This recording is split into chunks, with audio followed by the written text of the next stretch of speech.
Sa blessed time again, at ayun nakarating kahit umuulan po sa home of the Lord. Ngayon, umpisan ko na po yung aking verse, Luke 6:38. Given it will be given to you, a good measure, pressed down, shaken together, and running over, will be poured into your lap, for with the measure you use it, will be measured to you. Sa Mateo 7 po, 2 naman po, for the same way you judge other, you will be judged, and will the measure you use it, will be measured to you.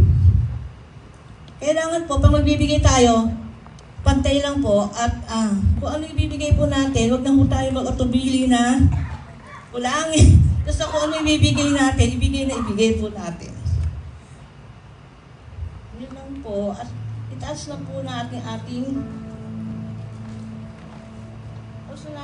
handog. Lord, salamat po, at ito kami ay nagsasamang muli, kahit umuulan, bumabagyo, andito naman po kami. Ibibigay maging tulong sa kanilang bayarin, ang aking ipo po sa mga bayarin. Salamat din sa mga nagbibigay sa amin ng blessing at ibalik din sa kanila ng siksik at biglit. Salamat po, yun lang po. Thank you po.